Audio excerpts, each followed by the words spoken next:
Como é que o Donald Trump tá com tempo de jogar ping-pong no meio da semana dele? Hoje a estratégia é um negócio meio kiss and blow.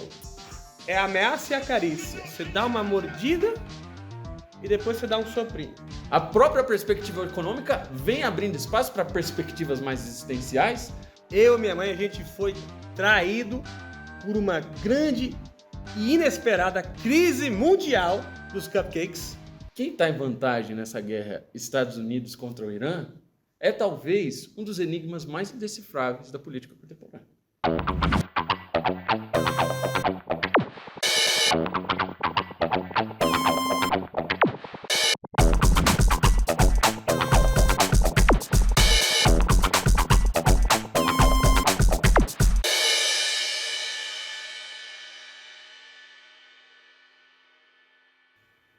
Senhoras e senhores, sejam bem-vindos a mais uma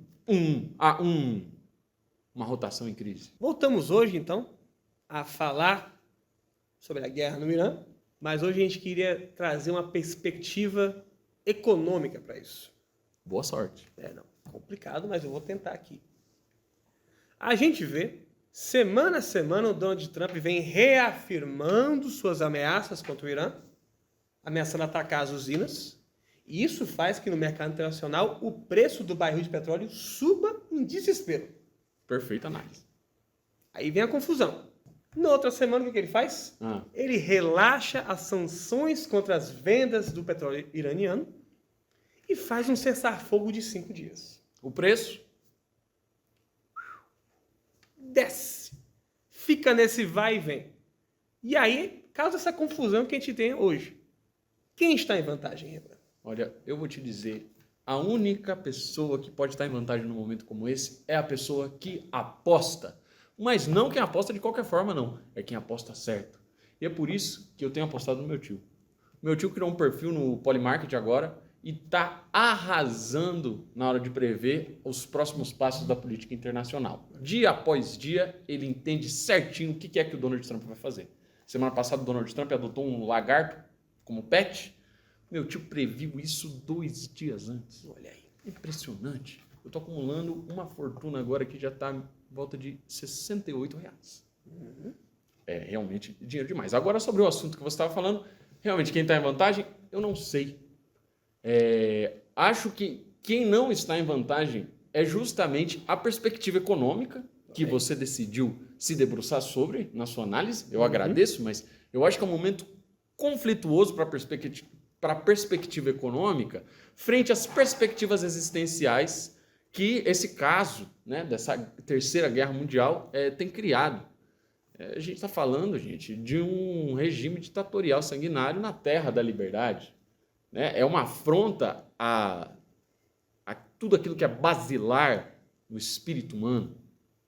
É um momento difícil. Essa semana ainda, parece que o Trump fez um jogo de ping-pong na guerra. Como é que ele arranja o tempo para isso, né, irmão? Não, porque ele vai falar com o presidente do parlamento lá iraniano, o Ghalibaf, e aí, o que ele faz? Ele faz, hoje a estratégia é o kiss and blow. Kiss and blow. É a ameaça e a carícia. Você dá uma mordidinha e depois um sopro. Complexo. Muito complexo. A dificuldade para nós nessa análise aqui é compreender, acima de tudo, como é que se faz a síntese de uma situação que envolve um conselheiro de guerra, líder de acordos de paz. Ao mesmo tempo que a nossa única fonte de racionalidade é o Ghalibaf, afirmando que o que o Donald Trump está fazendo é governando o preço do petróleo através das suas fake news. Mas é o que você não entende. O Trump, ele tem uma estratégia. Mas é uma estratégia tão indecifrável que nem o próprio Trump sabe a sua estratégia. O que impede ele de criar uma estratégia, mesmo ele tendo uma estratégia. Você percebeu, Mauro, que isso pode ser um pouco difícil para as pessoas de casa acompanharem? Esse é o risco de você se qualificar demais. Verdade. Eu falo, tem um certo ponto que a gente tem que parar na nossa análise. Hoje em dia, as pessoas não se surpreenderiam mais se elas vissem na manchete do dia que o Donald Trump atacou uma senhora indefesa em Londres. O Donald Trump foi encontrado pelado na Disney World numa terça-feira de madrugada depois de um delírio de sonambulismo. Caramba. Ou o Donald Trump foi atacado na Casa Branca por uma águia que, na verdade, era um míssil iraniano da nova era da inteligência do Irã. E agora que eu estou mais investido em ganhar dinheiro com o Polymarket, tudo fica claro para mim. Essa situação que a gente está vivendo é prova inconteste da fragilidade do mercado de previsões internacional. É uma crise sem precedentes. Eu também queria falar aqui, pode ser uma coisa muito difícil para o nosso público ouvir, pode deixar eles muito chocados. Meu Deus, o que você vai dizer? Mas a gente tem um compromisso com a verdade. Eu, numa pesquisa muito pormenorizada, que eu tenho feito com uma agência porto-riquenha. Ah, aquele negocinho que você estava brincando com seus primos? Que tava lá o Jefinho, o Nicolas. Não fala que eu tô brincando com meus primos que vai tirar o crédito da pesquisa, cara. Não, pô, seu primo é sério, seu primo estudou na Facamp. Mas Não, você sabe como ele foi muito defasado na Facamp também. Ele teve muitas complicações. Não, você desculpa, mas é porque realmente essa situação do seu primo, ela eu não consigo deixar de lembrar que seu primo tá passando um aperto, não foi porque ele foi perseguido na Facamp. Não. Você sabe que foi aquele investimento que você fez naquela lojinha de cupcake da sua mãe no centro de São Paulo, que eu avisei para você. A especulação imobiliária vai acabar com o seu capital de investimento inicial. Mas desculpa, eu não tô aqui para te impedir de fazer seu trabalho. Rembrandt, você sabe muito bem que o caso da loja foi uma crise internacional do cupcake que pegou a gente de surpresa e acabou com nossos planos.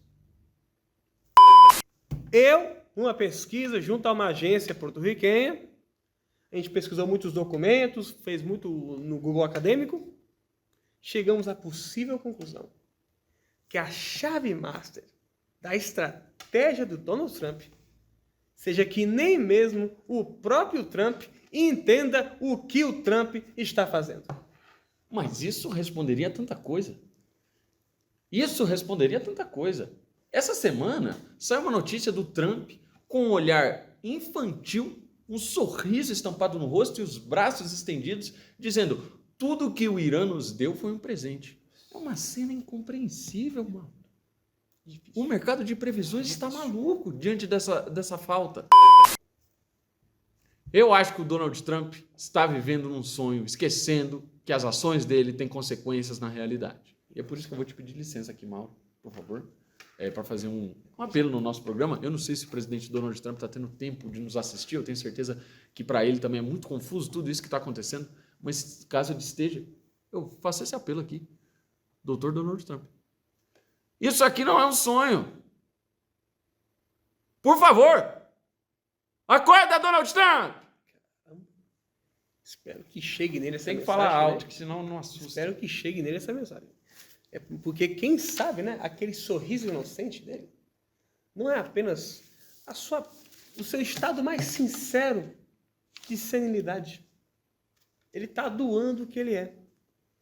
Porque o Donald Trump, após muitos anos da sua carreira política, E criminosa também, né? Já tendo quase zerado o Código Penal dos crimes mais graves da humanidade. com calma, e também, né, na sua carreira política, ele chegou ao nível dos saberes ocultos.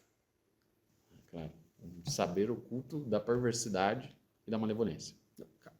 É porque ele está no nível em que ele cria estratégias que nem as pessoas que pensam nas estratégias ou estratégiam elas conseguem entender a própria estratégia. E os discípulos dele, nisso, são os funcionários da Casa Branca. Que nós temos que concordar aqui, devem ser as pessoas que mais sofrem nesse mundo. Né? Eu só imagino como que deve ser 11 horas da manhã você ouvir o Donald Trump acordar berrando do seu quarto, alertando todo mundo que a fera chegou. 12:30 esse homem está pelado pelos corredores da Casa Branca com uma toalhinha assim segurando, porque é a hora de tomar banho, né? 3 horas da tarde ele manda bombardear um hospital. 6 horas da tarde, ele já não está mais falando Lé com Cré, já começa a balbuciar. É aqueles últimos momentos que de repente você consegue fazer alguma administração de coisa ali com ele. E depois das 8, você sabe, é 3 miojo caipira, miojo de galinha caipira, uma tacinha de champanhe, que é para arrebatar. Que se o bebê ficar acordado de noite, ele mexe no celular. Aí começa a governar o país por aquela rede social que ele criou em homenagem a ele mesmo. E fica difícil. Complicado isso. Coitado dos funcionários da Casa Branca. Eu acho que agora que a gente desenvolver esse quadro, o povo vai entender muito melhor o que está acontecendo internacionalmente. Eu acho que ficou mais claro para todo mundo. Eu acho que tapamos os buracos aqui. Vamos para a próxima notícia. Próxima notícia. A Globo, o Vocaro e o PowerPoint. Mais um avanço no caso do Banco Master. Uma nova polêmica, né? Envolvendo as faces de Vocaro e Lula e o próprio PT. No PowerPoint, mais uma vez o PowerPoint causando muitos problemas, mas isso só mostra a incontestável habilidade do Excel em disseminar muito melhor informações. Exatamente. Apesar dele não ter aquele apelo das imagens, o Excel é uma ferramenta maravilhosa para você organizar todos os nomes em listas e todos os dados relacionados a esses nomes em listas adjacentes, sem contar a possibilidade que você tem de criar colunas, cada uma da sua cor, respeitando, de repente, até um sistema de graduação, criando naquele que vê a tabela uma empatia imediata com as informações, as que são mais importantes, as que são menos importantes. Não me deixa começar a falar dos gráficos com as informações que os dinamizam, né? Isso é uma bagunça louca, eu adoro o Excel. Que o nosso querido Rembrandt está sendo muito modesto, mas ele é um grande expert em Excel. Ele faz os melhores gráficos de pizza que eu já vi na minha vida. Isso aí. Mas aqui, para quem considera esse caso dos PowerPoints de Daniel Vocaro, para quem considera isso jornalismo sério, eu vou fazer um convite aqui. Desculpa se eu estiver sendo muito ousado. Eu, que sou um artista plástico, estudado, graduado, eu sei bem o poder que as setas têm. Sei muito bem como as imagens nos fascinam. Né? E eu sei como que pode ser difícil querer tirar uma leitura diferente quando você vê duas imagens ligadas por setas. Mas você já parou para pensar que talvez aquilo não diga absolutamente nada daquilo que você gostaria que dissesse? Eu te convido, analisa aquele quadro como se ele fosse justamente uma montagem muito mal pensada, na qual as setas, na verdade, são traços estilísticos completamente grosseiros e as fotos dos políticos estão mais ou menos aleatoriamente espalhadas pelo espaço, demonstrando falta de técnica, falta de talento. O que, né, vamos combinar, nos revela a inevitável realidade. Esse PowerPoint foi feito por um estagiário que tinha muito pouco tempo para fazer uma tarefa complexa demais. Exatamente. Não se trata de outra coisa senão isso. Exatamente. A própria Globo News explicou o que aconteceu. Não era nem o PowerPoint, porque eles não têm o pacote Office no escritório. Era feito no Canva. Olha aí, Canva. Que, na verdade, era um arquivo pessoal de uma estagiária que nem devia ter ido ao público. Essa estagiária, ela é fascinada por setas coloridas e fotos de políticos. Você vê, mais uma vez, a fascinação pelas cores atacando. É mais um sintoma daquela crise estética que desde o primeiro programa eu venho defendendo que é um dos maiores problemas contemporâneos. Vocês sabem, as imagens têm mais poder que 1000 palavras. E a mídia tem usado esse poder para tensionar o discurso político. Todo mundo sabe o mal-estar que um slide mal feito pode causar. Além disso, todo mundo sabe a agonia de você chegar na sala de aula, o professor puxar o projetor e começar uma aula só de slide. E aí eles não têm nenhum senso estético, como você fala, faz aquele slide com Comic Sans e com aqueles fundo branco sem sal. É muito ruim. É realmente terrível, sem contar a dificuldade que os professores parecem ter em disponibilizar os slides depois das apresentações.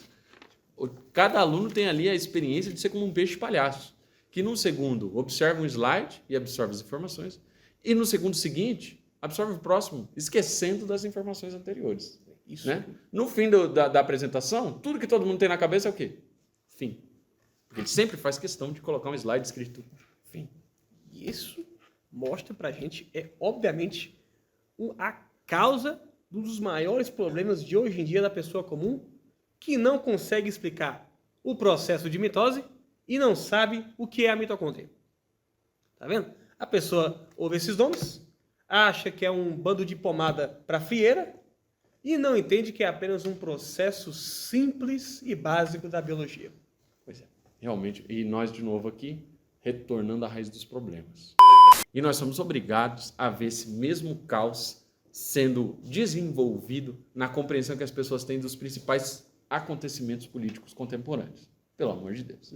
Um slide mal feito de uma estagiária ser confundido com o estudo dos envolvidos no caso do Banco Master. Se trata só de um projeto de fanfic de uma estagiária que está interessada em desenvolver as mais lancinantes aventuras de amor entre os principais protagonistas da política brasileira em ilhas desconhecidas. Trabalho artístico. Reparem que até as imagens tentam formar um coração. Agora você chegou no ponto máximo da sua análise e em que outro lugar você ia saber que essa imagem forma um coração? Eu te garanto que nenhum. Mas olha, eu espero que esse caso faça que o Brasil inteiro fique fascinado por desenvolver seu próprio modelo no Canva sobre isso, que todo mundo crie sua própria fanfic sobre o caso. Seria maravilhoso. Seria um trabalho de escrita criativa a nível nacional. Não, sem contar o bem-estar que isso ia causar nos principais figurões do sistema judiciário brasileiro, que estão tentando dar uma abafada nesse caso faz tempo e vem aí sem sucesso, falhando. De repente, uma torrente de fanfics explorando aí quem são os grandes casos de amor, quem beijou quem. Isso aí deve gerar um burburinho social, um interesse pelo assunto que certamente vai contribuir para o abafamento que o caso, evidentemente, está precisando já faz um tempo, né? E vamos combinar que é um jeito bem mais fácil, né, de lidar com essa situação toda. Todo mundo se diverte. Todo mundo se diverte. E você imagina o quão envolvente e emocionante seria ver você ler uma fanfic do Nicolas Ferreira dando um beijo de língua de boca inteira no Lula. Não, eu quero saber onde é que é esse beijo. Quando você deixa as pessoas criarem suas próprias bolhas, quando você deixa elas se acalmarem, isso dá um estado muito melhor de espírito. Então é por isso que a gente tem que deixar o povo se iludir com essas coisas. Da mesma forma que você deixa o seu tio se iludir com aquelas imagens de IA, que você deixa ele criar o dia inteiro aquilo que o povo precisa. O meu tio, aquilo ali é tudo que ele precisa, realmente. Ele fica olhando aquelas imagens criadas por IA, os prompts, às vezes mais bizarros. De repente, ele até escreveu alguma coisa errada. É uma palavra mal escrita. Ele dá um enter, ela faz uma imagem para ele. Você imagina o gozo que ele tem? E quando ele está mais distraído, é quando as previsões chegam até ele. Eu percebo que as previsões mais lucrativas que ele postou no Polymarket foram as que ele fez enquanto ele estava inebriado da criação de imagens por inteligência artificial. Que, vamos combinar, é o pão e circo moderno. Sem o pão, sem o circo. E sem os valores da modernidade. É isso aí. Próxima notícia. A prisão domiciliar do Bolsonaro, né? Semana passada foi concedida a prisão domiciliar por 90 dias do ex-presidente Jair Bolsonaro pelo agravamento do quadro clínico da sua broncopneumonia. O ministro Alexandre de Moraes, que concediu a prisão, depois de ter negado por muitos meses, mas pelo agravamento do quadro clínico, ele não viu outra possibilidade. Realmente, os juízes hoje em dia, eles estão assim, eles não conseguem ver outra possibilidade mesmo. Quando passa uma possibilidade na cabeça deles, eles se agarram, como se o raciocínio deles fosse assim, efervescente, estivesse à beira da morte ao mesmo tempo. Mas eu tenho fontes, né? Eu venho aqui sempre nesse programa, eu tento trazer um outro lado das notícias que também explicite para as pessoas os meandros das decisões que são tomadas. Eu tenho fontes que revelaram que o caso da prisão domiciliar de Bolsonaro tem muito mais a ver com a internet lenta da kitnet super equipada dele na Papudinha. Caramba, olha o que dá o seu usar, claro. Parece que o Bolsonaro é um dos top 5 maiores jogadores de Overcooked 2, que em abril vai ter um campeonato internacional em Singapura. Certamente o ex-presidente terá que representar o Brasil nessa competição. Caramba. Mas Rembrandt, me explica o que é Overcooked 2? Claro, Mauro, para você que não é jovem. Overcooked 2 é um jogo de competição culinário que envolve trabalho cooperativo entre os players para preparar os pratos numa cozinha caótica da forma mais rápida possível. Cara, eu acho que é muito possível que talvez seja isso que vai estar complicando o quadro de soluços do Bolsonaro. Ele fica nesse jogo intenso, fica sendo influenciado pelo jogo, acaba comendo mais rápido do que ele pode, e aí vai causando... Claro que vai piorar, né? Claro que vai piorar. Mais uma vez, os videogames influenciando para pior a capacidade cognitiva de uma pessoa que já está fragilizada. Agora, para entender o que é que essa prisão domiciliar vai impactar na política nacional, a gente precisa analisar o quadro familiar desse homem. Verdade. Que a gente sabe que não é nada tranquilo. Né? Não queremos aqui nesse programa passar a impressão de que o judiciário esteja incentivando o Bolsonaro a jogar videogame. Não é tanto isso, quanto é o fato de que o judiciário entendeu que o Bolsonaro e sua casa sofre mais ostensivamente, de forma mais integral, todos os malefícios da sua punição. Certo? Não basta ser preso, tem que estar preso com os seus parentes. Isso é muito difícil, a gente pode entender muito bem isso quando a gente vê que ele mesmo já vai intensificando seu quadro clínico para que ele seja internado longe dos familiares, né? Eu mesmo fiquei sabendo que ele trocou o banho por um escalda-pés em água sanitária. Tá vendo como é complicado? Ainda mais quando ele ia dormir, era de cabelo molhado, sem cobertor, com a janela e a geladeira aberta. É esforço demais, mas não surpreende ninguém. Desde o ano passado, a gente já viu notícias semelhantes no caso do Bolsonaro, que tentou com uma solda se livrar da tornozeleira eletrônica para escapar da situação familiar. Mas parece que a casa do ex-presidente agora caiu. Bolsonaro terá que se virar para ver como é que ele vai distrair os filhos dele enquanto ele precisa treinar para a competição de Overcooked. Não vai ser fácil. Não vai ter Kinder Ovo suficiente para deixar esses meninos distraídos. E você sabe que a melhor forma de distrair uma criança que quer muito jogar o videogame é você dar um controle não plugado para ela. Agora, isso funciona. A gente tem que esperar para ver se o ex-presidente vai ter capacidade suficiente de conseguir chegar a essa conclusão ou se ele já está muito afetado, agravado clinicamente. É uma estratégia que exige neurônios. Existe um trabalho mental tem que pensar forte. Muito. Tem que pensar Exatamente. Muito. E eu fico pensando, a família evangélica ainda, eu acho que ela é mais difícil para lidar com esse tipo de coisa. Você imagina Bolsonaro no meio da Páscoa e aquela tia, que ele provavelmente não lembra mal o nome dela, que ele vê 1 ou 2 vezes por ano, puxando aquela roda com os primos todos, dando as mãos, aquelas crianças ramelentas, os dedos sujos, você não sabe se é porque ele tocou num pirulito lambido ou porque ele estava comendo arroz e feijão com as próprias mãos. E aquela tia puxa a oração mais fervorosa e apaixonada, que dura 12 minutos inteiros. E no fim todo mundo sabe que tudo que ela queria era um elogio pelo estrogonofe de frango que ela trouxe.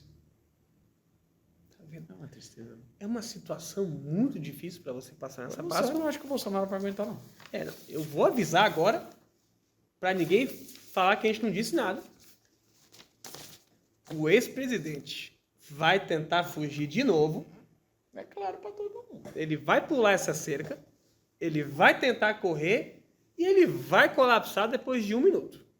Eu não sei se você já tentou correr com bronquite e soluço, mas eu não recomendo para ninguém. O judiciário apertando o Bolsonaro. Mas é com essas notícias aqui que acho que a gente pode encerrar o nosso programa de hoje. Realmente cobrimos ostensivamente os principais assuntos e ficamos por aqui. Esperamos você numa próxima. Muito obrigado pela sua audiência.